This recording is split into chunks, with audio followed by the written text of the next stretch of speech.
pourquoi les mathématiques? C'est une question que vous êtes certainement posée souvent autrefois quand vous étiez sur les bancs de l'école ou du lycée. Vous ajoutiez même en général la barbe, les mathématiques. Et c'est un petit peu une gageure que nous allons essayer de tenir ce soir en vous intéressant. I just want to curl up and die. Have I ever told you how much I hate maths? Oh my god, maths. Why do you have to learn logarithms and volumes? Frank, why do you have to learn gas and track? Jag hatar matte. Math sucks. Who needs math? It fills me with rage. So much anger. Oh my gosh, I hate math so much. Relax, Max. Your nerves are just like jumping jacks, Max.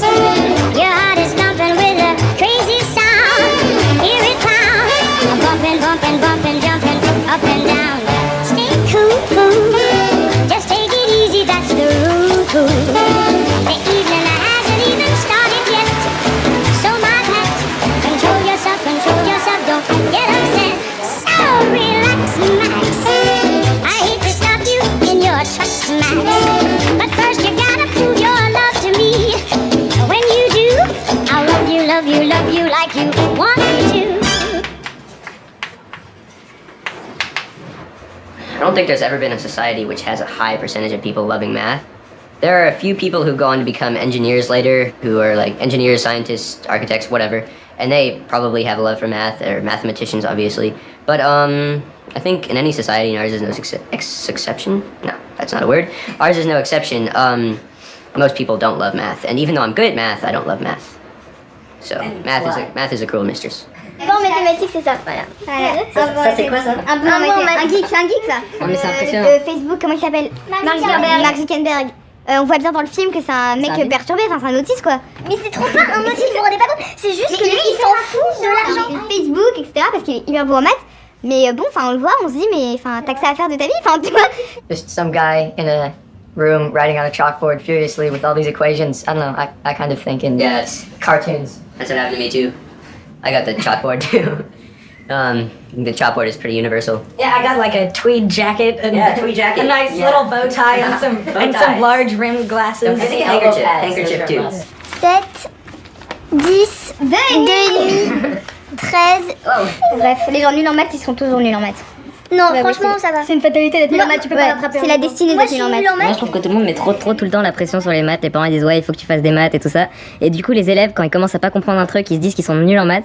Et du coup, après, ils se mettent la pression, ils font des blocages et après, ils lâchent carrément. I mean, I can definitely see how math would be incredibly fascinating and creative, definitely, for people. But the fact is, at our level, and probably even at James's level, there isn't that much creativity to math. You don't get into creative stuff until you're really, really, really high level mathematician.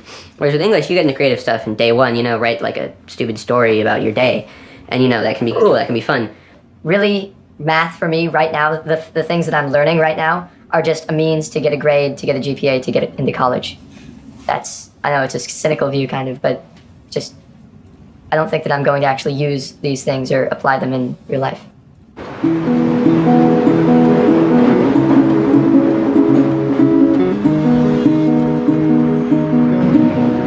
Le mathématicien, c'est une sorte de lieu commun. Hein. C'est celui qui n'a pas d'imagination, dont la pensée dessèche le cœur, et qui, ça va avec le sens que l'on développe au XVIIIe siècle, qui n'a pas de sensibilité. Par exemple, soit à un fromage, et puis vous considérez sa forme, etc., son odeur, etc. Non, le matheux c'est soit à un fromage de forme circulaire, vous vous intéressez plus du tout au fromage, vous vous intéressez à la forme circulaire, tout le reste n'a aucun intérêt. Cette idée d'extraction du réel est le reproche qui est fait aux mathématiciens. Il n'est pas dans le réel, donc il ne sert à rien, mais non seulement il ne sert à rien, mais c'est quelque chose de plus profond, c'est-à-dire il tue le réel. En le découpant, il détruit la mathématique comme science de mort. Les mathématiques, c'est du sérieux, c'est du solide, c'est scientifique, c'est carré. Ça fait peur. Donc on s'en défend par dérision, en disant je suis pas fort en maths, mais je suis sympa quand même. Ils sont même tellement à te dire qu'ils étaient le dernier de leur classe en mathématiques que ça t'interroge quoi. Comment ils pouvaient être autant de derniers?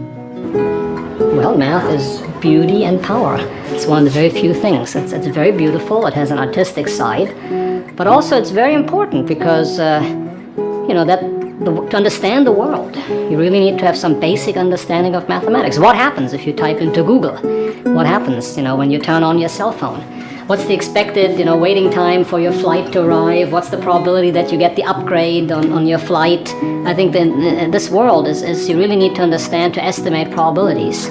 And I think the mathematics that you learn is quite different, from what was needed 100 years ago. Les mathématiques sont rigoureuses, ouais, mais imaginatives aussi. Les mathématiques sont abstraites mais universelles. Les mathématiques sont inégalitaires et démocratiques, sont anciennes et en mutation permanente, sont solitaires et sociales à la fois, sont difficiles et simplissimes. Alors quand on regarde toute la colonne de gauche, c'est dur, rigoureux, abstrait, inégalitaire, ancienne, solitaire, difficile, mais la colonne de droite, ça fait imaginatif, universel, démocratique, en mutation permanente, sociale et simplissime. Ah, c'est plus sexy. Ah, il est pas fini, elle est juste sous épingle. C'est la reine de cœur. Voilà. Alors, il n'y a pas encore les manches. Hein.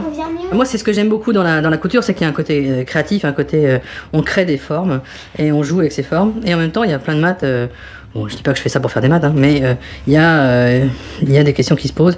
Il y a des questions de courbure. Alors je découvre, par exemple, j'ai fait beaucoup de costumes pour moi, j'avoue, et j'ai des formes qui ne sont pas tout à fait celles de ma fille, et du coup, ça me crée des nouveaux problèmes de géométrie, et je dois avouer que j'aime bien.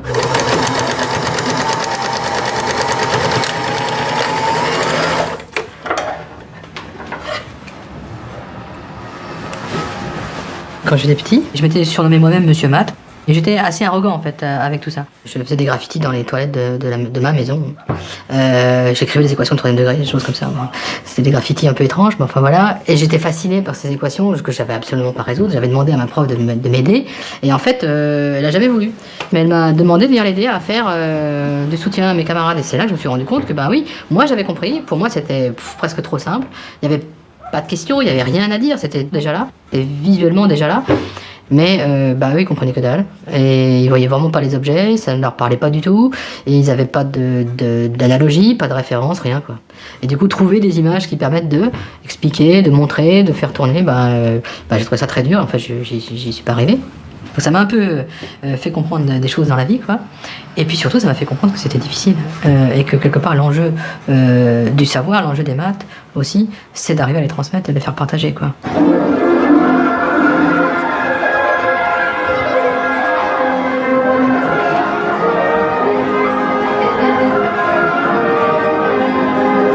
Avec cette musique. Ah, c'est beau. Bonjour, bonjour.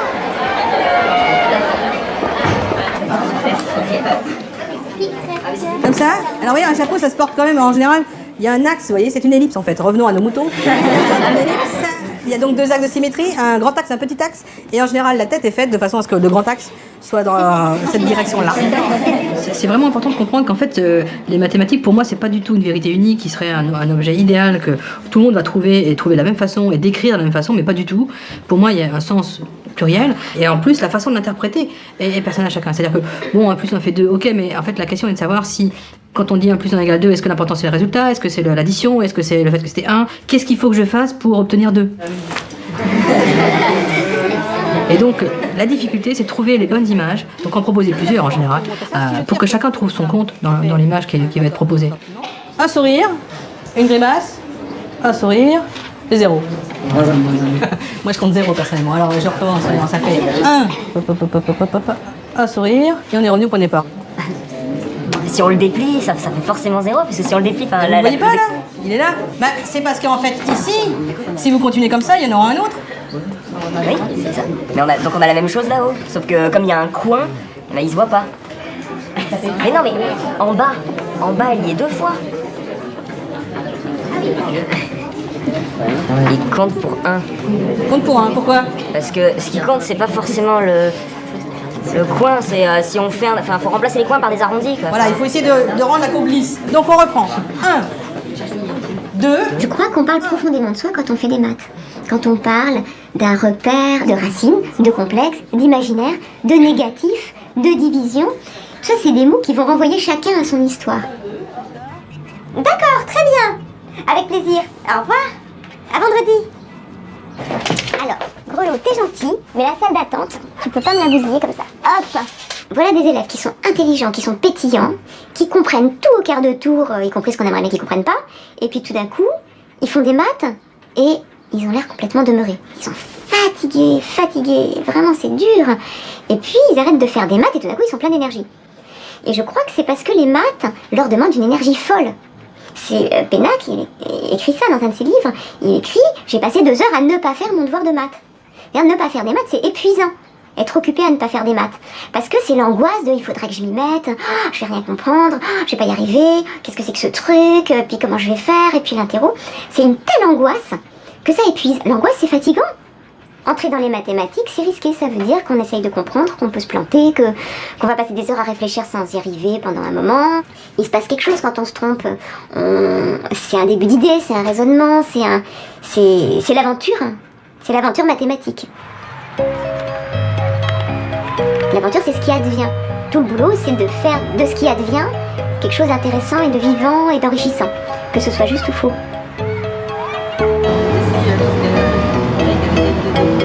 De la BD, c'est trop petit du personnage. Alors, est-ce que je suis du genre humanoïde? Enfin, c'est un humain. Je suis une scientifique. Oui, t'es une scientifique. Dans la biologie? Non. J'étais sur New York? Non. Au 21e siècle? Non. Je suis pas Marie Curie. Au 20e. Si, mais fais pas un tour, ouais. Là, rien. Vraiment un tour à la... Parce que là, par exemple... Ouais, mais tu peux faire ACB comme ça, A, C, et après tu repasses à la B. Ah non, c'est pas un B-1. Ça, c'est un C, et le C qui est là, je l'appelle C-1, je le mets là-bas. Là, c'est ça que j'ai fait. Ça, c'est là. Non, là, ça marche pas. Je crois que les maths, en fait, t'as pas de support pour faire des maths. Tu fais du français, t'as un roman. La prof de français, elle s'efface derrière le rouge et le noir. Alors que le prof de maths, le théorème, il existe tellement peu, il est tellement évanescent, que tu as le prof de maths qui est l'incarnation de la mathématique. Enfin, moi, je vois beaucoup d'élèves en primaire, ils essayent de faire une addition, alors 3 plus 2, ils vont faire... Je vois qu'ils font un petit bricolage avec leurs doigts, mais faut pas que ça se voit, parce qu'il faut pas. Et c'est très dommage, enfin, je crois qu'il faudrait garder ce support des mains aussi longtemps qu'on en a besoin, ce support du corps. Et le support du corps, on peut l'avoir jusqu'en terminale scientifique. Hein. Un point d'inflexion, c'est une sensation sur un toboggan. C'est le toboggan, d'abord il va de plus en plus... ça va de plus en plus vite, il est de plus en plus raide, puis il y a un moment où il va continuer à descendre, mais en allant vers une pente de plus en plus douce. Et le moment où ça cesse d'accélérer pour commencer à ralentir, ça c'est le point d'inflexion en maths. Ensuite, il y a une définition qui passe par la dérivée seconde. Mais si on sait dans son corps, si on se rappelle qu'on a fait du toboggan, la dérivée seconde, c'est rien du tout. Et chaque notion mathématique peut être inscrite comme ça dans une expérience physique.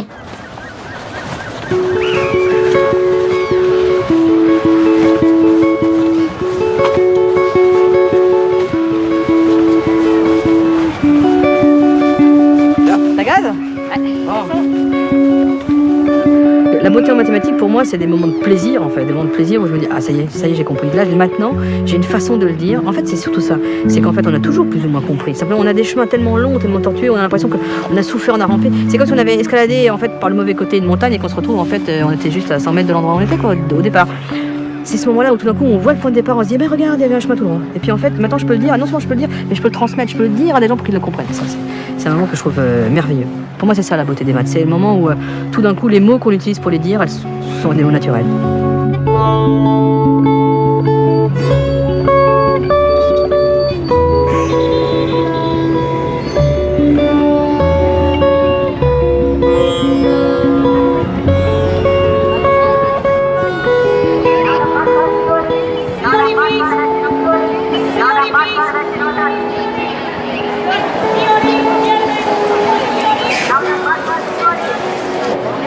Subject in nature, subject is there. Mathematics is there in the nature. We are not digging the new things. It is not one person's property. Mathematics is an universal thing.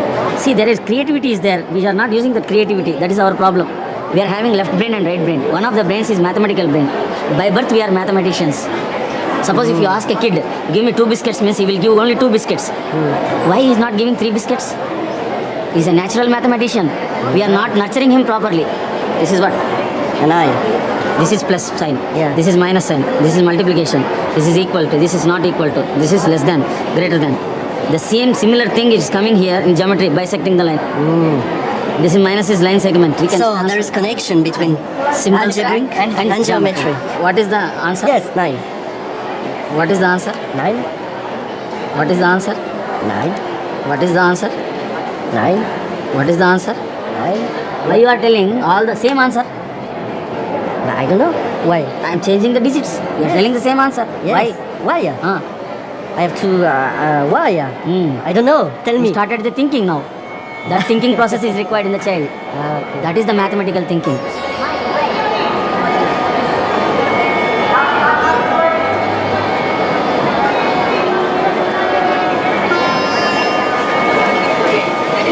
I'm sorry, I forgot my registration ID number. If I give you just the name, you can give me the number? Yes. My name is Villani. V-I.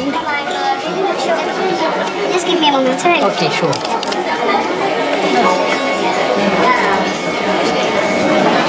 So, you have a kit coupon. You can give it there and collect your kit. And you have a lunch coupon for which you can get lunch from tomorrow onwards. Okay. Everything okay? Yes, sir. Thank you very much. I heard your name, sir. Sir, I heard that you are a potential fields medalist, sir.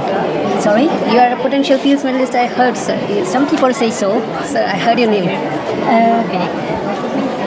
So, nice to meet you. Okay. I'm very glad to be here. D'abord, quand tu reçois le coup de téléphone, tu te dis... Et puis après, une fois le téléphone raccroché, tu te dis... Et si c'était un canular? T'attends la confirmation par mail, tu dis... Ah, ouf. Et tu te dis, quand même, petit à petit, lentement, d'autres confirmations arrivent.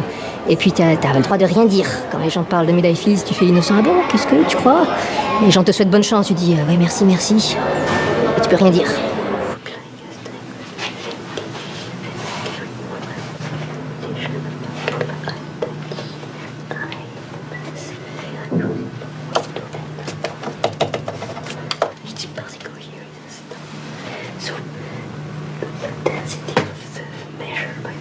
J'avais un cours à préparer, j'ai dit, ça fera 100 pages.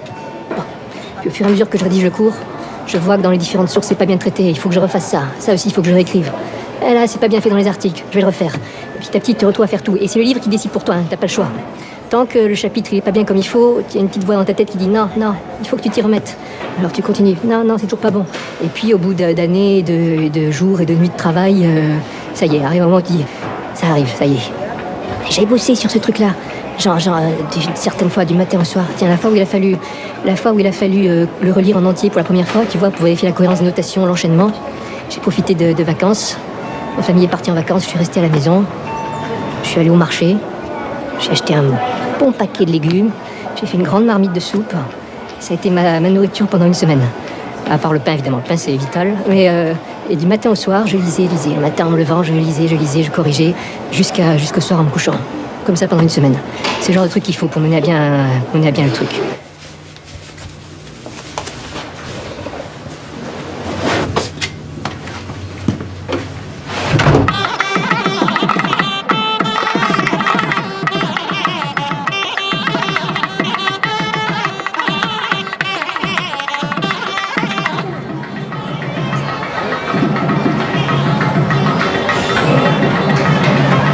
Dans l'histoire des mathématiques, il y a un prix qui s'est imposé un peu comme la référence parce que, en particulier, il célébrait la jeunesse. C'est un prix qui est remis toujours à des gens de moins de 40 ans, qu'on appelle la médaille Fields, avec très peu d'argent attaché, ce qui est aussi significatif de la façon dont les mathématiciens fonctionnent, et qui est quand même dans la discipline, d'une certaine façon, la reconnaissance la plus importante. As you have already heard, the Fields medals carry the highest prestige in mathematics, and this prestige does not derive from the cash award, but from the awardees of previous Fields medals. They all have become monuments of mathematics recorded in our history books, and the work of the Fields medalists of this year belongs to this category.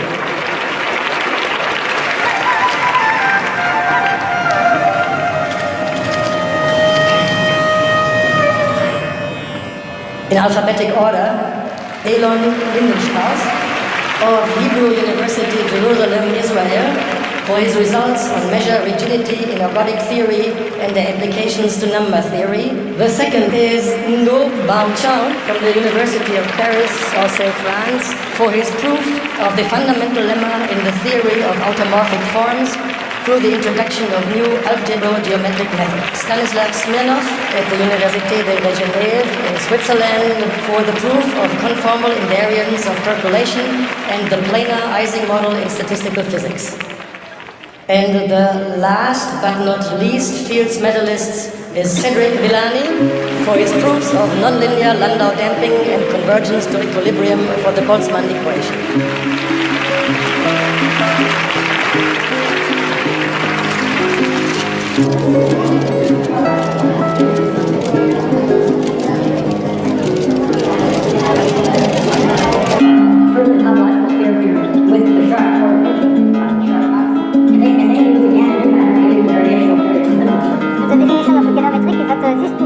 The vorticity of the incoming flow. And now we have a lot of projects and proposals, but at the end, ultimately nothing seems to happen. A good example is the work of teaching. Choosing a good example is the work of teaching. You see here, so this looks a bit like a continuum. You have a gas. And because this is already first order, Très souvent, les mathématiques sont réduites à un calcul, et ça m'horripile absolument, parce que même si la technique de calcul joue un rôle important dans les mathématiques, en fait, les mathématiques, c'est la plus grande usine de fabrication de concepts qui existe au monde. Le XXe siècle a été, pour les mathématiques, une explosion absolument phénoménale. On avait en gros de mathématiciens de recherche au niveau de 1900, il y en avait à peu près 150 dans le monde. Maintenant, il y en a 80 000. Donc, vous imaginez, et en gros, on peut dire un mathématicien produit un théorème par an. Donc, 80 000 théorèmes. Vous voyez, donc la vie, elle est totalement foisonnante, débordante, etc. Donc, c'est essentiel d'arriver à faire percevoir à un grand public ce mouvement. So that was so, gosh, I'm so bad. Okay. Thank you. Thank you very much. Today is a really exciting time for mathematics, and it's going everywhere. It makes it a bit difficult for mathematicians to understand each other because they're working in so different areas. But at the same time, mathematics is exploring new relations that were undreamed of. Pure and applied mathematics now is completely mixed. You cannot distinguish really one from the other. Physics and mathematics, the border is very blurred. It's going everywhere, and future looks exciting. At the same time, looks a bit like you feel dizzy when you are on the frontier. Let's say you see all the problems in physics. Of all the problems in the real world, let's say, we know very, very little. There are many things we understand, but compared to what we would like to know, it's really like small islands in an ocean of unknown.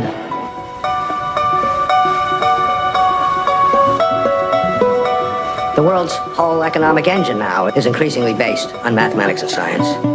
You know, from Genentech to Google to Goldman, math and science is becoming king. By Goldman, of course, I mean Goldman Sachs. We can't effectively compete in this new world unless our young people are well trained in these subjects. Regrettably, our public schools are increasingly deficient, and that's of great concern. We understand that outworn programs are inadequate to the needs of our time. So we must harness new ideas and technology to reform our schools and empower our citizens with the skills they need to work harder, learn more, reach higher. No single person can train all the math and science teachers we'll need to equip our children for the future. With $25 million of his own money, Simon started Math for America, which awards selected teachers stipends of up to $90,000 over 5 years and tuition for a master's degree. Its goal to get lovers of math back into the classroom and get them to stay. Education is not a very good science yet. Maybe someday it will be. So it's subject to fashion and fads that can get put in place without really experimentation to determine, is this truly a better curriculum? Is this truly a better way to teach a subject than the previous way? So some people get excited. They say, oh yeah, well, this is wonderful. Let's all do this. It was sort of the new math that was part of the math wars. I think a more abstract approach, a more this or that. But these things are put in place without a proper understanding of it. Is this going to improve things or isn't it? Now, my kids went to a school here, a Montessori school, and there was a bit of a difference because in the Montessori system, kids explore. And what happened is that they were in the official math, the kids were actually not so good because they choose their own work. So very few 8-year-olds will choose to memorize the multiplication table. But what happened in that school is that kids love math. So it had a very positive connotation, but they were not so good at taking the standardized tests. So I was very torn, as a parent, what is better, right? Either kids being able to do, the standard tasks and score high, or, maybe being more creative at an earlier age, and that led to a culture of liking math. So I need a triangle, but I don't know which triangle. Ow. I like you knew this triangle. along and walks along, and it always stays on the same side of the movie. Like, and there's only one side, so it's always there. So if I have One by one. one by one. Okay. If 6 plus 6 is 12, what would 6 plus 7 be? Is it going to be bigger or smaller than 12? Bigger. And by how much, since I changed my second 6 from 6 to 7? 6, 7, 8. Just plus 6 plus 6. So that'd be 6 plus 6. For me, it's something I enjoy, so I do it because I think it's fun. You know, I imagine you might ask the same thing going back to my soccer analogy. There will be players that get hurt or continue to play, and they practice for 14, 15 hours a day. And why do they do it? They do it because they love it. They couldn't do anything else. Let's imagine that the only time you ever played soccer was if it was in school, and you first had to study and take tests on it, and then you had to do drills where you had to keep doing soul rolls, and you had to do 50 soul rolls with your right foot, flip and do 50 soul rolls with your left foot, and then you'd play a game once a semester. People would hate soccer. It's just not the right way to approach it. And unfortunately, I think we're figuring out that we need to approach mathematics more as a, hey, if you like math, let's sit down and have some fun and see who else we can draw in. I think you also have to talk about fashion in teaching mathematics, because every 10, 15 years, at least in the US, people come along and say, the way you've been teaching mathematics is completely wrong. Let us teach it in a completely new way. So there's one method of teaching mathematics in which you focus every day on a number. You focus on just the number 1, and everything you do is with the number 1. Next, you focus just on the number 2, and so on and so forth. And there's all these different strategies for teaching mathematics, and every few years people say, oh, let's do this way. It's like an experiment on the children. So if this is at all similar to something that's happening in France or other countries, then it wouldn't be surprising if you have generations that find mathematics frustrating. C'est souvent idéologique. Beaucoup de gens qui s'intéressent à ces questions activement, ils ont leur a priori. Et c'est très difficile de les faire changer. La façon dont on enseigne les choses aux enfants, c'est quelque chose où il faut être vraiment sans aucune idée a priori, sans aucune idée préconçue. C'est étonnant quand même quand on y pense. Notre cerveau, il a guère changé depuis des milliers d'années. Hein. Bon, un enfant, qu'est-ce qu'il apprend? C'est au début, en tout cas le début de son expérience, c'est pas tellement dépendant de la technologie ou des choses comme ça. On devrait déjà avoir trouvé les méthodes très efficaces, les meilleures méthodes pour apprendre à lire, pour apprendre à compter. Et pourtant, on n'est toujours pas d'accord là-dessus. C'est pas normal ça va pas. Je veux bien que dans les programmes de lycée ou des choses comme ça, il y ait des choses qui changent. Il faut s'adapter au progrès de la science, il faut s'adapter au progrès de la technologie. Mais pour les petits-enfants, on devrait avoir déjà trouvé la recette miracle sur laquelle tout le monde s'accorde. 2 et 2 font toujours 4. Nous sommes amenés à essayer de former des enfants qui doivent vivre leur vie active essentielle dans 20 ans. Et nous sommes obligés d'anticiper ce que sera cette vie active. Nous vivons dans un monde qui bouge, qui progresse. Un monde souvent violent, cruel. Un monde imprévisible où des hommes tuent, meurent, où des enfants souffrent. Les nôtres auront à s'insérer dans ce monde. Adapter notre enseignement à la société de demain, c'est le rôle de l'éducation. Un projet de réforme vient de sortir qui a soulevé beaucoup de réactions. Les mathématiques modernes, ces fameuses mathématiques modernes qui semblent dérouter tant d'élèves et surtout tant de parents. Les mathématiques modernes visent à mettre entre vos mains un outil universel. L'outil mathématique qui vous permettra de vous adapter aux situations nouvelles. Ainsi, on ne fait plus apprendre par... Dans les années 70, il y a eu une volonté de moderniser et industrialiser la France. Pour industrialiser la France, il faut qu'il y ait des ingénieurs. Pour qu'il y ait des ingénieurs, il en faut plus que ceux qui sont formés dans les grandes écoles. Par conséquent, il faut avoir un vivier, et le vivier, ça se prépare. Les mathématiques sont considérées comme le moyen qui permet de le former. Et en même temps, c'est le baby-boom, c'est le boom démographique. Il y a eu beaucoup d'enfants pendant la guerre, et du coup, le lycée est devenu un lieu de masse, où tout le problème était qu'il fallait donner une chance à tout le monde. D'ailleurs, dans la réforme des mathématiques modernes, on disait constamment, les mathématiques modernes sont ce qui permet l'enseignement de masse. Que l'accès à la connaissance mathématique, c'est quelque chose qui est naturel à l'homme, alors que l'accès à la culture, théâtre, poésie, musique, etc., c'est quelque chose qui s'apprend socialement. Et bon, sans doute il y a une erreur dans ce point de vue, mais cette erreur était jouable. Une première chose, on change complètement les programmes, on conçoit les mathématiques différemment, et comme les mathématiques, c'est quelque chose qui se déroule logiquement, clairement, distinctement, on estime que c'est un moyen pas le plus mauvais de sélectionner.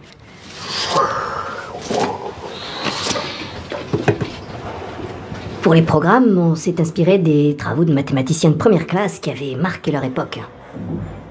C'était un groupe de mathématiciens, des jeunes professeurs qui, dans le temps, se sont retrouvés préparer leurs cours ensemble. Ah, on va mettre au point notre cours pour un prochain. Et puis de fil en aiguille, ils en sont venus à la conclusion qu'il fallait réécrire toutes les mathématiques. C'était une époque dans l'histoire des mathématiques où il y avait besoin de remettre un peu d'ordre, d'unité, revoir les notations, les différentes relations des domaines les uns avec les autres. Et alors ils ont repris tout, des années de travail. Et c'était un groupe de mathématiciens, n'est-ce pas, qui ont publié sous un pseudonyme, Nicolas Bourbaki.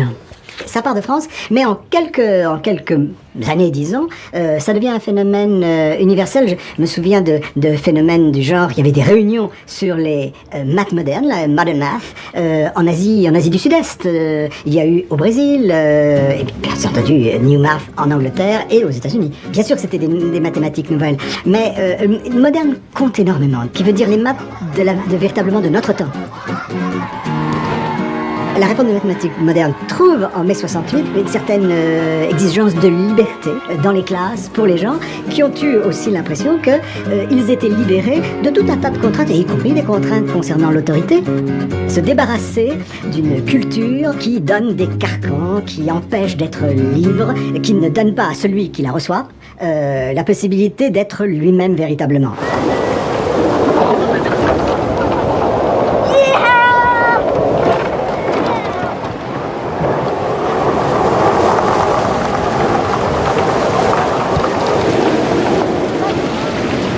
J'étais en plein milieu de la réforme des maths modernes. Moi, ça m'a beaucoup parlé, ça m'a beaucoup plu. C'est vrai que ça a mis des résonances, donc c'était assez fabuleux.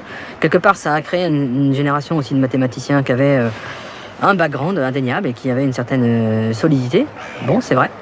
Mais le prix à payer, c'est que des générations à côté de ça ont été soit dégoûtées des mathématiques, soit dépassées, alors qu'en fait, ils étaient tout à fait capables de faire des mathématiques, ou au moins, en tout cas, de s'en faire des amis, des alliés. Et c'est ça qui est un peu dur, de se dire que quelque part, là, on en paye le prix, qu'un certain nombre d'hommes politiques, un certain nombre de journalistes, un certain nombre ont vécu des tels traumatismes que bon, ils ne peuvent plus avoir envie de dire les maths, c'est bien. Enfin, une fois qu'on a compris, si on n'a vraiment pas compris, on est vraiment foutu. Vous faites plus d'opérations, pas vos parents.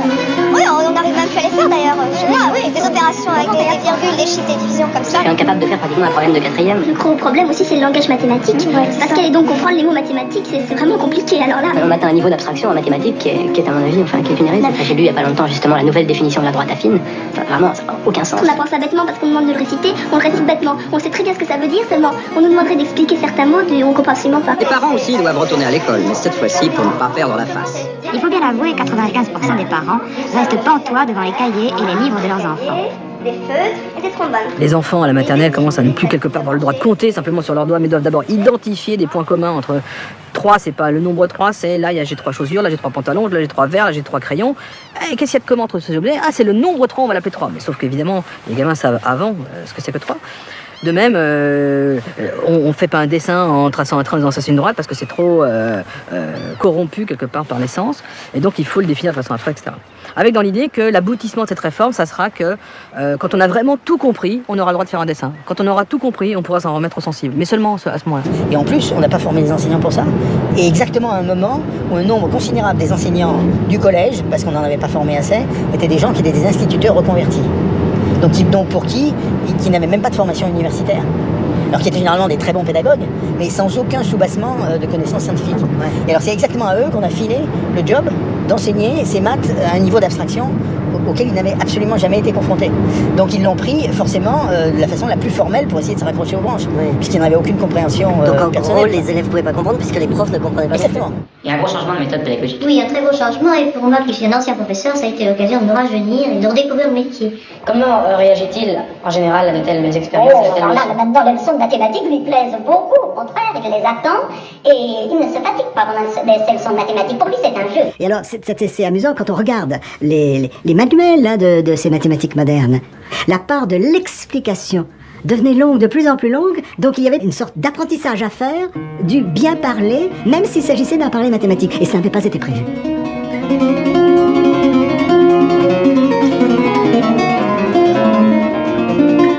Ce qui était pour moi au départ un énorme champ de créativité, de liberté, c'est devenu en fait un espèce de truc qui tétanise tout le monde en disant je comprends plus rien, je sais plus quoi faire, je reste là où je suis, donc ça crée l'immobilité. Plutôt de créer l'élan créateur, Ça crée le lapin au milieu de ses phares devant un camion qui est tétanisé en se demandant mais qu'est-ce que va me faire ce camion quoi. Les programmes à l'école, les programmes, c'est pas quelque chose qui peut se concevoir sur le papier, ça doit se tester, c'est très empirique, ce qu'il faut faire du point de vue scolaire pour les enfants. On teste quelque chose, on voit si ça marche bien avec les enfants, et puis on continue. On est coincé par des impératifs liés à la biologie de notre cerveau, liés au cycle d'apprentissage qu'on ne peut pas deviner. On ne peut plus rien faire d'autre que expérimenter. Bon. Et donc les maths modernes, ça partait de sentiments très louables, c'était fait avec des experts on ne peut mieux qualifier en mathématiques, mais ça n'a pas été la bonne réforme au bon moment.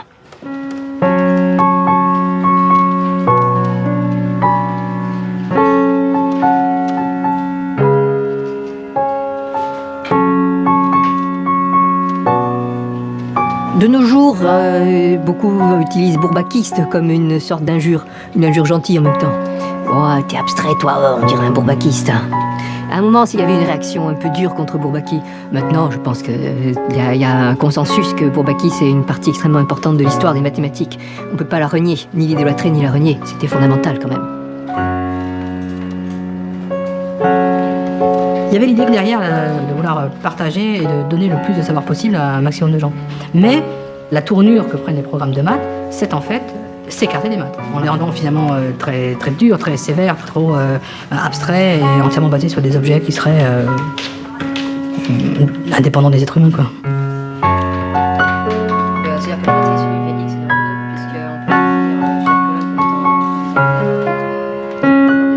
Progressivement, la mathématique vécue comme ce qui est rentable et ce qui sert à quelque chose prend le pas.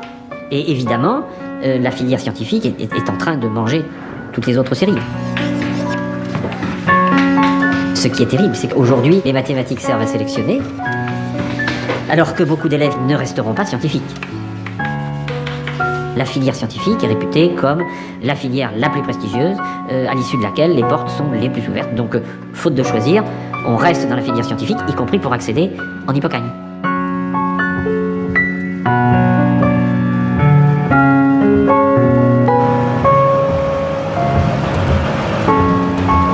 I think it's very political. Okay, it's not just about mathematics. It's because of the status of mathematics. It's because of what it gives you access to. That's why it is so contentious. It's a selection mechanism. So ultimately, if we select from school into university, this filter happens, maths plays a significant role, and we do damage to the subject. Because passing mathematics is so important, what tends to happen in schools then is teachers find very adept ways to train their students to pass the exam. But learning how to pass the exam and learning mathematics are not necessarily the same thing. It's possible to learn how to do some procedures in maths. It's possible to learn how to recognize particular problems you're going to be asked in the exam and to repeat them and pass without understanding very much. Mathematics is all about understanding. It's all about seeing how the pieces fit together. And if you design things so that your measure of success is can they do the simple steps, then all they're going to learn is how to do the simple steps. But to actually be able to deal with this more complex problem solving and how do you set up a problem, how do you analyze it, that takes a lot more attention and time.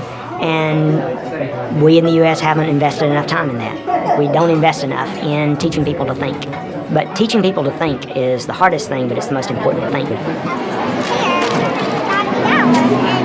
Okay, you may look. So we have 3 bags and each one is labeled. But the labeling correct, but all of my labels are wrong. Okay? You guys, can you choose one bag to look at and then we're gonna figure out what's in the other 2 bags? I want the middle one. The middle one, okay. An orange. Okay, so this is an orange, and our goal is to figure out what's in the 2 other bags. But I want you to take 1 minute of independent thinking. Okay, so no sharing, no talking, no pairing up. We're just gonna try to figure out, we're gonna think what is in these other bags and how do we know, and then we're gonna share our thoughts. It's obvious, so just figure it out. Okay, you got it. So just hold on for 1 second. We're gonna give everyone time to think about it. This is just hard to decide. I've decided. You decided. Now, do you want to start explaining, or should we have Sasha start? I'll start. Okay. That because we already decided this can't be an apple, and this is an orange, right? Mm-hmm. This can't be an apple, which means the apple has to be in that bag. Okay, this was the orange. So that means, and this one's wrong. So you said this is the apple. That was your deduction. Yes, there's an apple in there. And then Sasha said if this is the orange and this is the apple, then this is. Great job, you guys. So what we did really good mathematical thinking, but we also worked on representing our mathematics verbally, which is another really strong math skill. So, okay, the next activity we have is with hats. Are you ready? Yes. We just need to get to that point with students where we teach them how to think rather than focusing on being fast and getting correct answers. If you ask professional mathematicians, they will tell you that being fast is not so important. It's thinking deeply that's what really matters. And I think you can reach a lot more people that way. Just like everybody loves a mystery story. You don't have that many kids who say, oh, I hate mystery stories, they're so boring, right?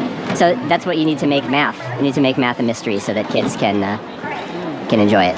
I followed you to Texas. I followed you to Utah. We didn't find it there, so we moved on. I know you're tired of following my elusive dreams and schemes, for they're only fleeting things, my elusive dreams. The institute was founded in 1944, but it never really functioned as an institute for the war. It was just a shelter for mathematicians. But after the war, it became, time by time, an important place for a meeting of mathematicians here. So we want to bring together people from different places, because what is the reason? Usually the mathematicians visit each other. And when you go to some place, then you have time to work. But the other guy we want to work with has never time. So therefore they both come here and both have time. It's a way without stress just to be devoted to mathematics the whole day, from the morning to the evening and the night, and then continue in the next morning with lectures and other things. No, this is because you are, in fact, you reconstructed your template from your observation, so you have high frequency if you have few observations. No, because it's it's an L2 averaging, and an L2 averaging, that's what you really can see. Questo vuol dire di fatto, se tu puoi memorizzare senza adesso questa equazione qui. Quello che facciamo di solito è guardare i problemi che ti succede che Ti tagli, sei d'accordo. Cioè, perché stiamo in infinito, è una successione minimizzante. Quindi questo penso, però Aspetta, perché meno infinito? il problema parabolico ben posto è semplicemente tu hai che in questa zona la U tende a meno infinito in tempo infinito.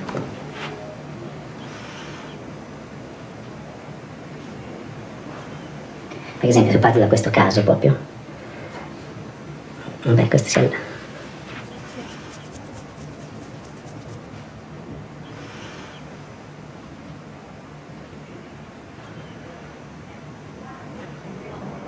un po' contraddittorio. Allora, T sarebbe infinito.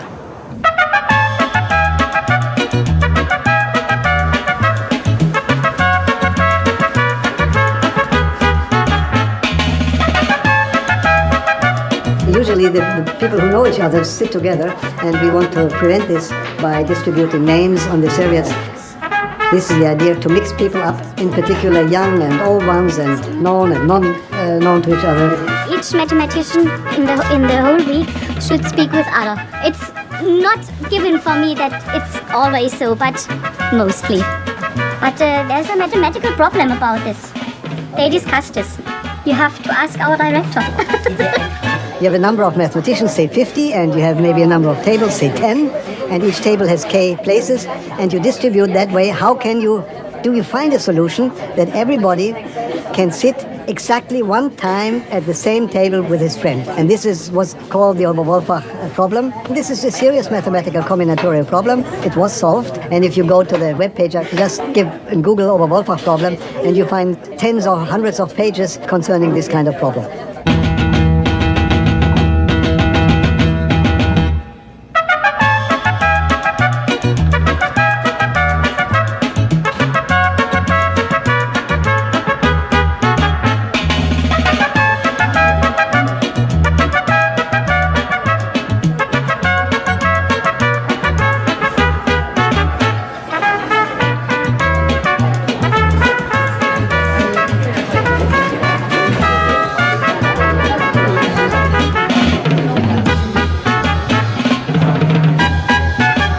A friend of mine who's a mathematician told me that Actually, it was his wife told me that shortly after they got married, her husband would say, "I'm going to work now," and then he would go and lie on the bed and sort of stare up at the ceiling and not move for hours.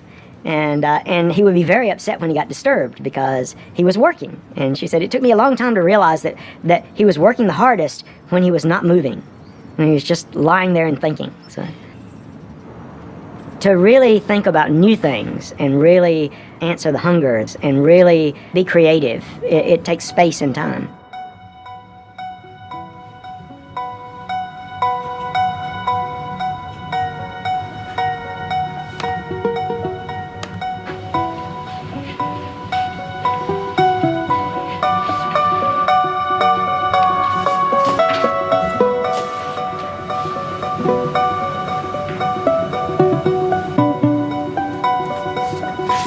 La recherche, ça se commande pas.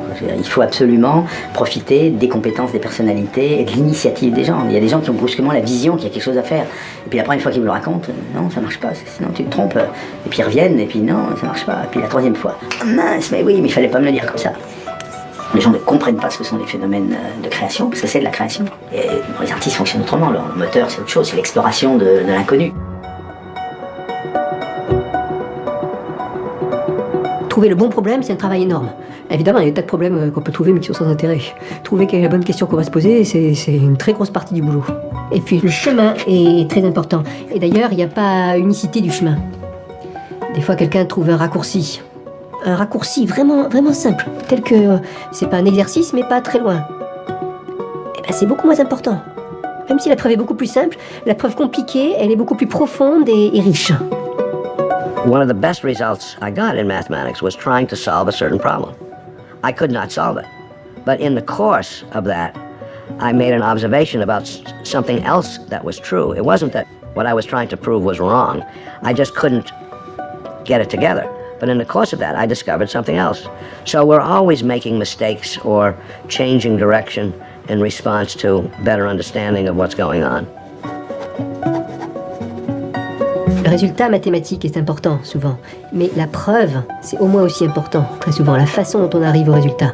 Les arguments qu'on utilise, les connexions qu'on établit avec d'autres domaines, la théorie qu'on développe, les outils, le nouveau regard, les nouvelles connexions. Parce que ça donne d'autres idées, d'autres pistes, d'autres techniques. Mais ça demande beaucoup, beaucoup plus de temps. Si on veut détecter des champs nouveaux, des concepts radicalement nouveaux, des phénomènes vraiment nouveaux, il faut passer par une recherche fondamentale très développée. Mais ça, c'est... À partir du moment où la recherche, en partie parce que son coût est plus élevé, mais en partie aussi parce qu'on s'est rendu compte de l'impact de rapprochement entre la science et l'industrie, en partie par le biais de la haute technologie. Du coup, les gens se sont dit, ok, maintenant ça y est, cette intégration a eu lieu, tirons-en les conséquences, et maintenant on va fonctionner comme fonctionnent les boîtes. Mais c'est une erreur. Puisqu'on vous finance, qu'on veut savoir ce que vous faites, et c'est à nous de décider ce que vous allez faire. Alors ça, c'est de l'abus de pouvoir caractérisé, parce qu'en faisant ça, on tue exactement le procédé qu'on veut défendre. Mais tous les pays font la même chose, sauf la Chine.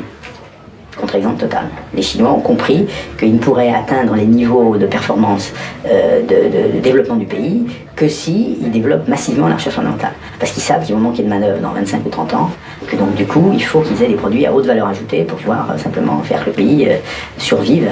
Voilà. Donc pour faire des produits à haute valeur ajoutée, ils ont compris que ça passait par une recherche fondamentale très développée. Et en plus, l'autre chose qui a comme effet secondaire, c'est quand même la plupart des scientifiques qui font ces métiers, ils les font par passion. Donc s'ils n'ont pas leur espace de liberté, si tous les matins on leur passe des commandes, ils s'en vont. Hein, je veux dire. Ces métiers ne sont pas très bien payés, on ne se plaint pas, on ne peut pas pleurer. C'est-à-dire que la plupart des gens ont des capacités personnelles qui font que s'ils veulent gagner de l'argent, ils font autre chose. Donc voilà, donc, si on veut garder les plus imaginatifs, il faut au moins leur fiche la paix, quoi.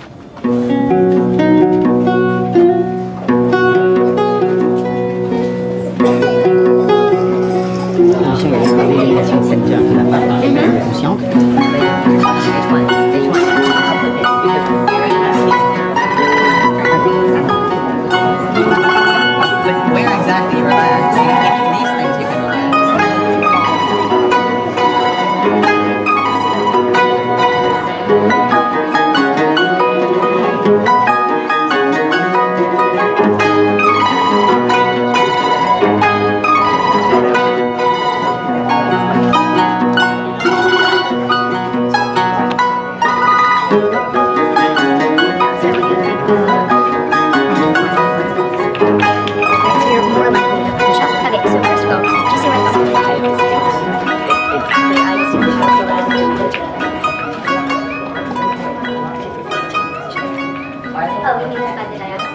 beauty is very difficult to define, of course, but it's a word that mathematicians use very often, and they know what they mean, and each other knows what he means.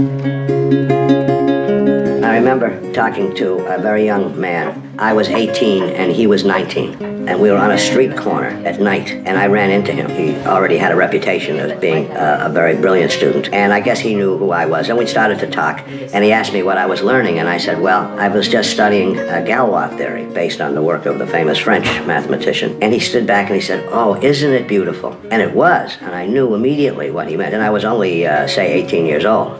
But it was, and it is, a very beautiful theory. And so even then, there was a shared notion of what was beautiful.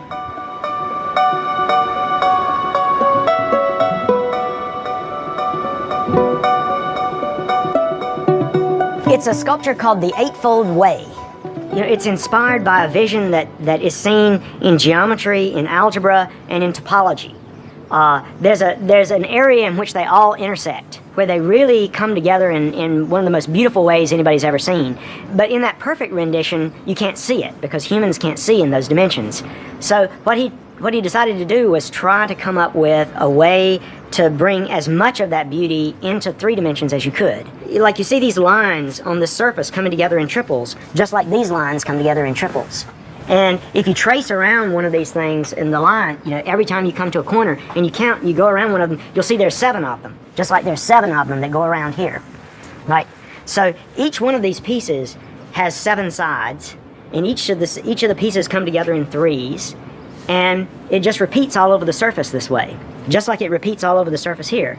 Every mathematician who understands it, at the moment that they understand it, they go, ah, that is so beautiful. And so, you know, it's you know, yeah, I understood it, yes. It's it's just a very beautiful object. So I had goosebumps. Yeah, definitely, yeah. Right. Yes. I still get goosebumps when I think about it enough. Right. Yeah. There are some very beautiful things.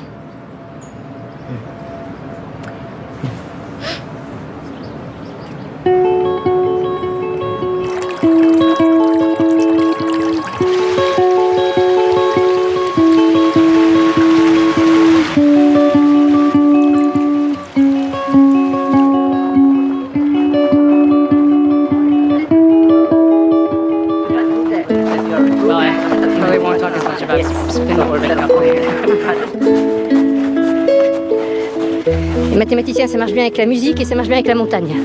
Mathématiques, montagne, musique, hein, ça fait MMM. This is climbing up the mountain. Here, and this is descending. Oh, maybe you're right. Yeah, maybe you're right. So. You're oriented.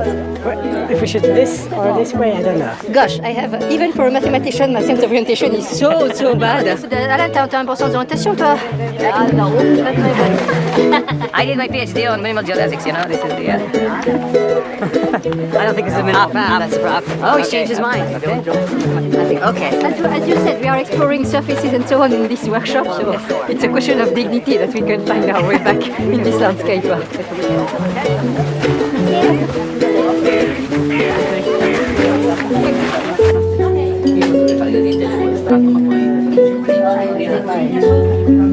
So I like to think that it's all already there, and it's just waiting to be discovered. And the mathematician's job is to uncover it, kind of like an archaeologist. I would envision that you have an infinite number of smoke rings everywhere in space, of all size, all orientation, all shapes. It's kind of like the hand of God coming in and creating an extra force at that instant to keep things laminar and smooth. Yeah. It's really nice. Very elegant. I would say that right now what I'm doing is a lot of applied mathematics to model the physical universe, and then a lot of computer science to compute that efficiently or quickly on the computer. It's really a mix. It's we call it computational science.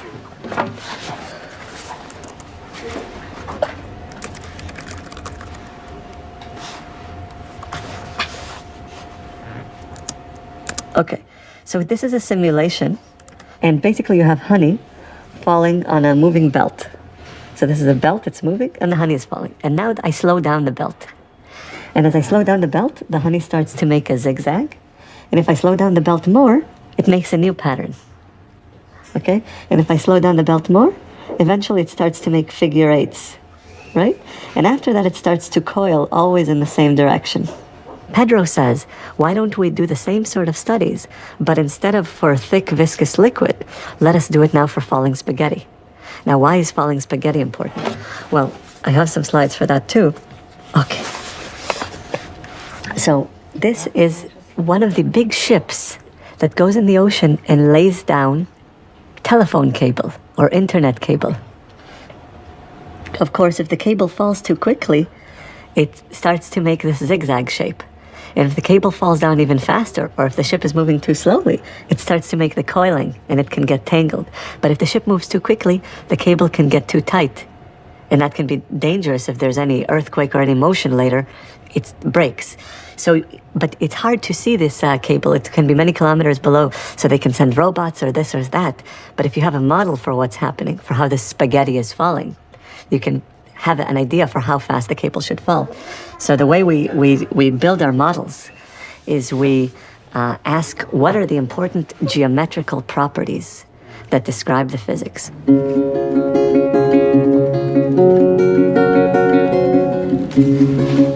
You know, people trying to understand what is it that mathematicians actually do when they do a calculation. And the reason they were so interested in this is because they were trying to understand how is it that mathematicians can be sure about something. How can they be sure that they haven't made a mistake? Well, they have to reduce all of their arguments to simple steps so simple that it's obvious that this step follows from this step follows from this step. And understanding what those elements were and how they interacted, that Alan Turing and Kurt Gödel and all of these pioneers that began to understand that you could make a process that would be so simple that you could actually design a machine to do it. And that was when they got the idea of, oh, if you can break down even very complicated mathematics into very simple steps that a machine can do, then maybe you can make a machine that can do mathematics. And that was when the idea of designing what we now call a computer. That was a real intellectual revolution, to understand that you could combine enough simple steps together to get something really complex. But they thought it was only of theoretical interest. During the war, they had to break down these problems, for example, solving the Enigma code, and they actually had to use these ideas that at first they thought were just theoretical of interest. And that got them the idea, well, you know, if we can use it for this, maybe we can use it for something else. People say it's computer science, but most of the computer science is not computer science, most is mathematics. What they put on the machine is mathematics. Aujourd'hui, on vit dans un monde qui est saturé de données extraordinairement massives, complexes. Si on prend n'importe qui dans le monde et n'importe qui d'autre, on peut trouver une chaîne de gens qui se connaissent, et ça, c'est des mathématiques fondamentalement discrètes. Aujourd'hui, tout passe par l'analyse des données. Et le moteur de Google, c'est un algorithme mathématique qui vaut aujourd'hui $200 milliards.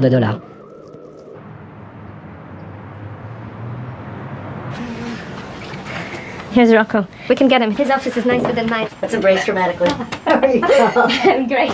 Yeah, this artwork is all out of date. The museum was supposed to have a new installation with the ticket prices were going to go up though, so it's good that you got in here before. But this one, I don't have the power. Classical math has been around for hundreds of years. People have been drawing curves and like trying to compute areas and solve continuous problems for hundreds of years, right? Discrete math, the kind of math that's sort of in the domain of computer science, is much, much younger. Right, we didn't have good motivation to look at the kinds of questions that people look at now, motivated by computer science. Right, some people say like algorithms are to 21st century science what like formulas were to 19th or 20th century science. Right, so your Facebook, your Google, whatever, you have 500 million people using your service every day. They're doing computational tasks, right? They type in some search query and they want you to look up and find all the relevant pages on the web or something. This is some kind of big job that you're being asked to do. The problem is the data is everywhere, and putting together data from different places can yield a lot of new information. Whereas if I put data, I know that this is what I put, this I want the world to see, and what I don't want them to see, I don't put.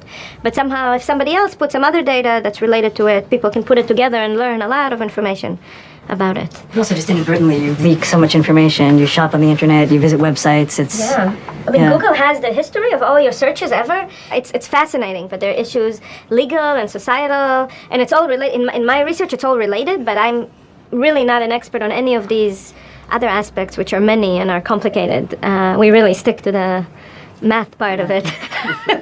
It's true. We're on this topic, we've lost attack here. Do you think that we are, in some sense, the last generation of mathematicians? In computer science or No, in general? like in general. I have almost the sense that doing mathematics You may, and I? yeah, it may become like being like, I don't know, an artisanal cheesemaker or something, right? That if your goal is like, I want to like make delicious cheeses and like taste delicious cheeses, you can do that for yourself, for your own satisfaction, for the fun of doing math. But I think it's possible, I'm not convinced this is going to happen, but I think it's a real possibility that at some point in the future, and maybe not even the distant future, basically computers will be better at doing math than we will, right? Like this Watson system, it knows, No, it's read every very book. sad. I disagree with you. I think I wouldn't What bet against Watson it. knows is things it learned from humans. It learned from like reading all the books in all the libraries of the world, but who right? wrote all these books in all the Humans, libraries in the sure. world, right? I mean, but you it needed knows, the it humans knows a lot of facts, right? And as artificial intelligence gets better and better, you can feed every math paper that's ever been written into some computerized math system. I'm not sure I want to bet. I'm not sure I want to bet against the ability. I of the disagree system with you to- on 2 counts. One is about the ability. I don't know. Maybe I don't know if I don't want to argue about it. But the other is even if computers are better, people will still keep doing math because I think hope people so. are I think internally so. driven to do math and to solve these problems. And even in all the most practical applications, they always start the mathematical aspects in crypto. They always start from a very pure theoretical mathematical question that people are internally driven to try to solve, not for any practical reasons, just from the love of math. Yeah. And they think about it. And you know, there is the creative aspect too, right? I mean, Definitely. computers can't come up with the creative aspect. There will come a time at which computers are doing most of the productive math that's being done. What do you mean by productive? Producing You want to theorems? know whether some theorem is true or not, has been proved or not. You know, you'll go to the computer and say, prove this theorem for me. But what if you want to pose a question, come up with a new question? The humans will come up with the interesting questions, It's right? not necessarily clear that the then humans. the computers will solve them. It's no? not clear even. I mean, at first, yeah, but eventually, I think no. That's pretty grim. Yeah, no, yeah. Grim. You're a pessimist. I mean, like, you know, the waters are creeping up around what humans are better at than computers. I think it's only a matter of time until they're better than us at math. If you like math, you cannot stop doing it, no matter if somebody else is better than you, like a computer. Sure.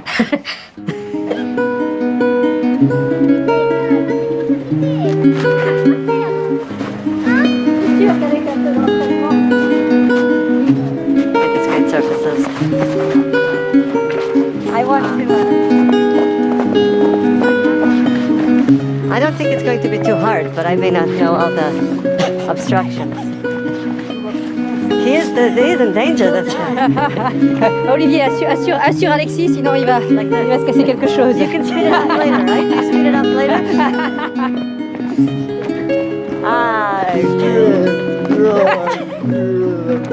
We're changing the world with the things we develop.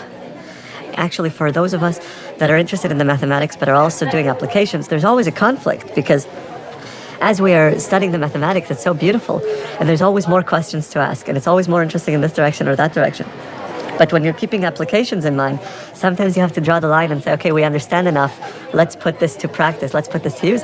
But the curious part of you wants to just keep exploring it. And the pure mathematician is like this wonderful kid who always gets to just keep exploring and never has to say, okay, is this enough for what I need for the problem I had? And in Oberwolfach, you see a big difference in the lectures because the applied mathematicians or computer scientists usually start by saying, okay, here's this very important problem. It's very important because it will affect cancer research or the movies or this physics problem. It will affect something. Let me tell you about how it will affect it. Let me tell you the problem. And now let me tell you how we solved it. Whereas the pure mathematician spends maybe 1 minute at the beginning of the talk saying, here is the problem statement, and then talks about how to solve it. I think a small fraction ask, the question of impact. But I think most scientists and mathematicians just see a really cool, exciting problem and they just want to answer it. And it can be used for good or for bad.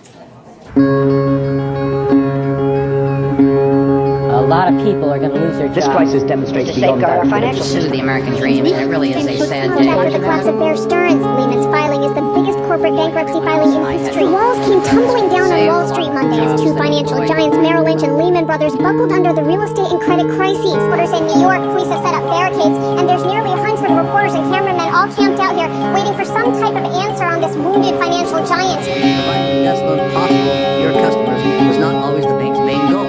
How about the fact that you sold hundreds of millions of that deal after your people knew it was a shitty deal? Does that bother you at all? I understand that you're serving your clients. My question is, Do you believe that you have a duty to act in the best interests of your clients?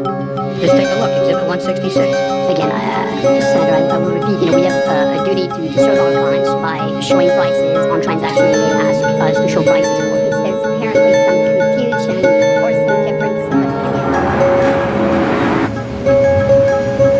Les mathématiciens ont pu rester des artisans très très longtemps. Et le fait qu'un certain nombre de choses qu'ils font vont avoir un impact social est d'une certaine façon une chose radicalement nouvelle.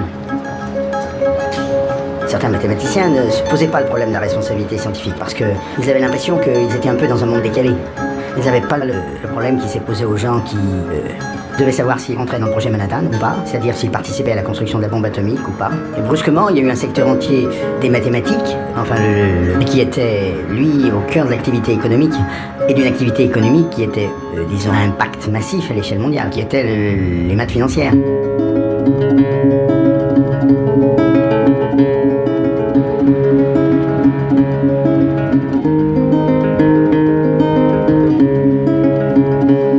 Banking and finance, up until about 20, 30 years ago, had nothing to do with mathematics.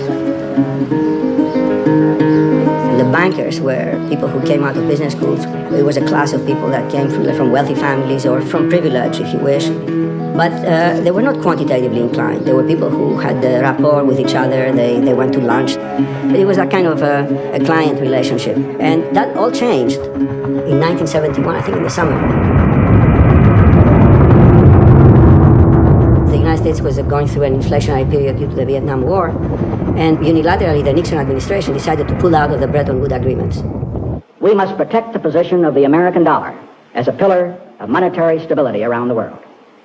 The Bretton Woods agreement, this was the fixed exchange rates around the world, and so all of a sudden, from one day to the next, currencies like the Deutsche Mark or the French franc and the dollar were fluctuating. Here were all these industries, the automobile industry, the energy industries, now they had to deal with the variable exchange rates. And that was a huge risk in their enterprises because if the exchange rate went one way or the other, they could lose huge amounts of money. So they were looking for instruments, financial instruments. They went to the banks and they said, help us protect ourselves from this risk that all of a sudden appeared. Markets became truly complex. People wanted to deal with risk. Mitigation became priority. And there was a change in personnel. The bankers slowly went out, and the engineers, the scientists, the physicists, the mathematicians came in.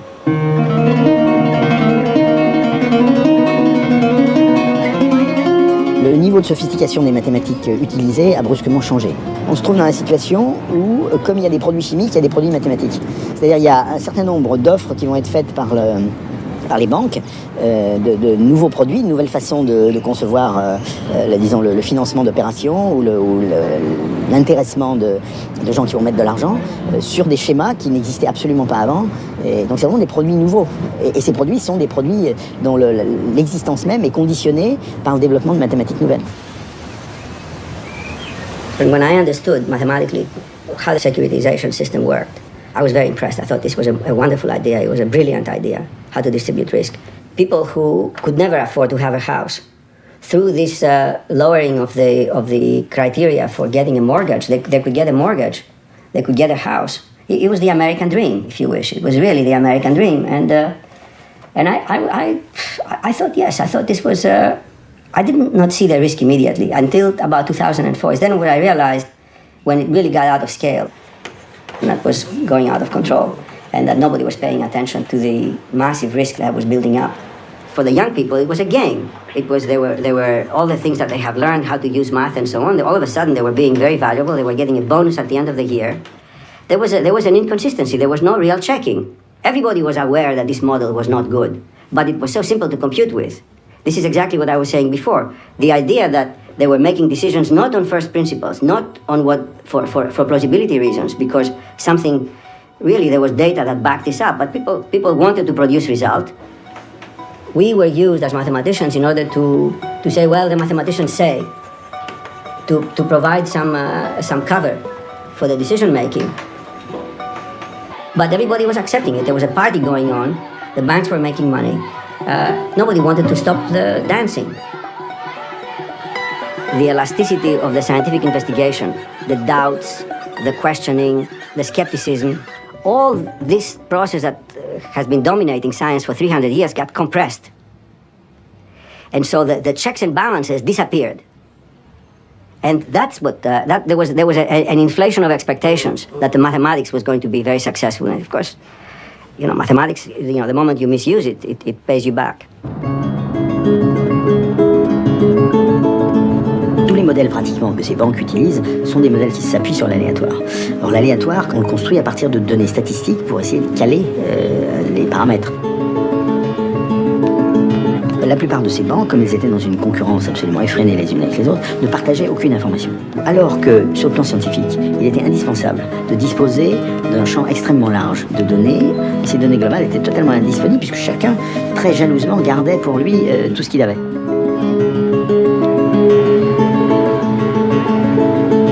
Mortgage-backed securities and the instruments, the securitization process, was not carefully studied mathematically. There was too little research in that.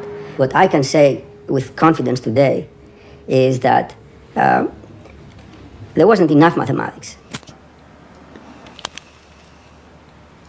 I did mathematics I started, let's say, at 17 and stopped about 20 years later, in my late 30s. I was very frustrated at that point in mathematics. I was very frustrated. I'd been working on a set of problems for about 2 years and couldn't get anywhere. I started thinking about foreign currencies. Will the British pound go up? Will it go down? What will the French franc do? I liked reading the newspaper and trying to figure out, where this economy was going or that one, and placing bets and investing some money. So I just stopped doing mathematics and started doing that and built this company. When you think mathematician, you probably think of a reclusive, beautiful mind type. Jim Simons is not your ordinary mathematician. In 1982, starting a firm dedicated to building fortunes, not from fundamentals, but from formulas. I started alone, but I soon realized that some of these things could be modeled. I knew in the long run, one should make models, and this guesswork was, it might work for a while, but it was very stomach churning. And I hired mathematicians and physicists and computer scientists because they were good thinkers about building models. So gradually, it took 10 years, from 1978 to 1988, before we completely transitioned. By 1988, it was 100% models.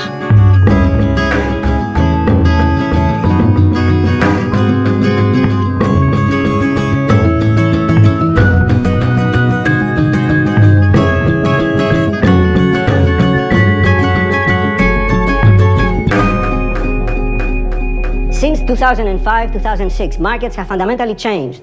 Nearly 70% of all trading is algorithmic trading on signals that are constructed on a statistical basis. It almost looks absurd that a subject that is so poorly understood as a basic science, at a basic scientific level, dominates the trading. All this is done electronically. And you're talking about not ordinary computers, but supercomputers. In other words, there's a huge premium for those who are technically competent. You have to really be able to react very quickly. The first to realize that there's an anomaly in the market and gets out of a bad position, that investor will survive. Everybody else who is a fraction of the time later in reacting to the markets will lose. The net result of that is that the markets are fragilized. We have evidence for this. Does anybody remember what happened on May 6, 2010? What happened on that day? Welcome to Street Signs on this Thursday afternoon. A big afternoon as stocks accelerate their slide down triple digits right now for the Dow Jones Industrial Average at the lowest level of the session. As you see below me, down about 162 points. All of a sudden here, we started hearing screaming, buy orders. Oh, saw some real panic, a little below 11,000, a quick dip. Guys came in to buy gold. The system obviously broke down, especially with P&G. I mean, that doesn't make any sense. 87 units are trading, 86 units are trading, 85 units are trading here now, guys, all the way down. 84 units are trading here now, guys, 82 units are trading. In half an hour, the S&P 500 lost 10%, and it gained it right back in the next half hour. Now this one had never happened before, never.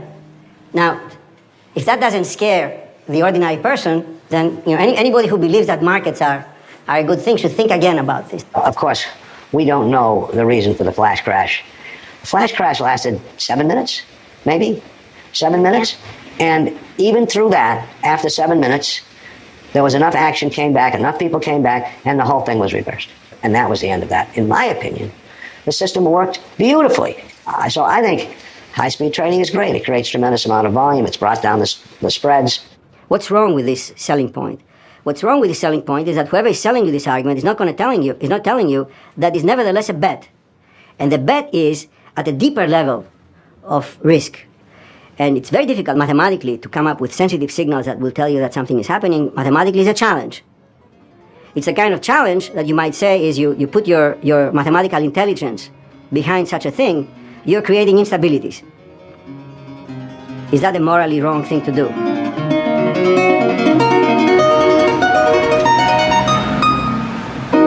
The creation of these financial derivatives, these very fancy, elaborate instruments, probably went too far, and we saw some of the result of that. There's a place for these instruments, but it's not for everyone, and it's not for every purpose. Modern financial instruments, roughly speaking, are very good when things are going well. But when things go bad, then a lot of unpredictable things happen that make things worse. And the dirty little secret is that we do not really understand how things have changed. And if we, the theoreticians, don't understand it, it goes without saying that the governments don't understand it, the regulators don't understand it.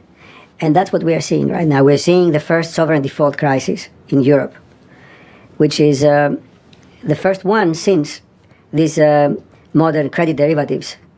And so now the people that are affected, the Greeks in this case, and the Europeans more generally, they don't understand how this is working. They really don't understand. And we see this game has not been played out. We don't know how this is going to end.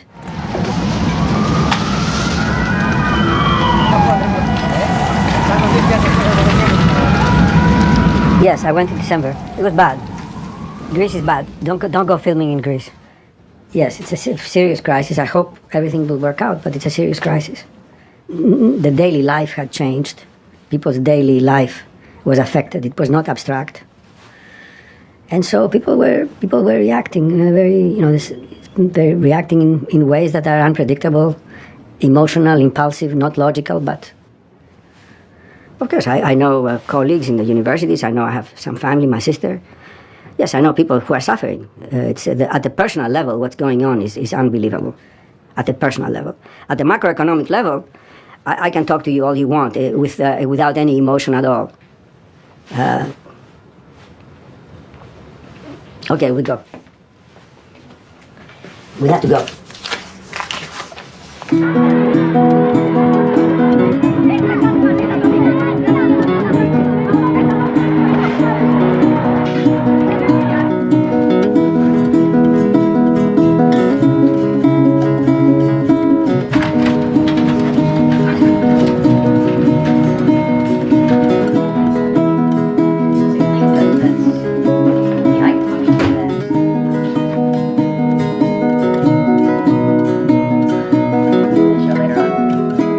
Laplace disait, si on savait tout parfaitement, on pourrait tout prédire.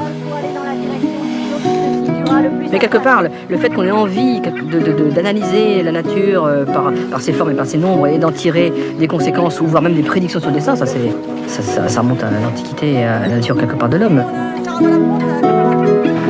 Et moi je trouve ça quelque part formateur d'apprendre à vivre avec le hasard, avec une incertitude et de le maîtriser, c'est-à-dire vraiment d'être capable de vivre avec. Une chose qui a quand même fait des ravages, qui était la place qu'on a donnée au scientisme, c'est-à-dire la science va tout résoudre. Et ça, sur le plan philosophique, est complètement inacceptable. C'est pas vrai que les sciences vont donner les réponses à tout. Ce qu'apporte la science, c'est justement la capacité de faire du doute une vertu. Donc on doit douter toutes les fois où c'est nécessaire, mais on peut acquérir des certitudes même dans cette situation de doute.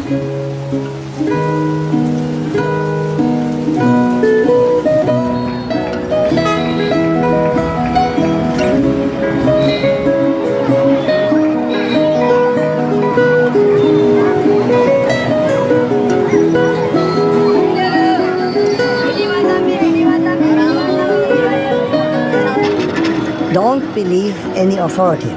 Check yourself. This is something which is also important in mathematics.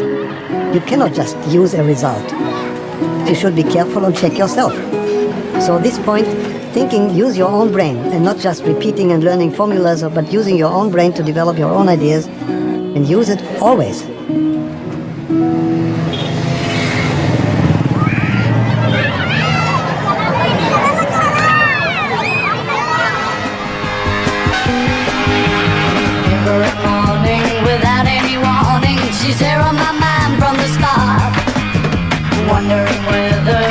get together, she's gonna be kind to my heart. For I never know with her how it will go with her. She's just a little too smart.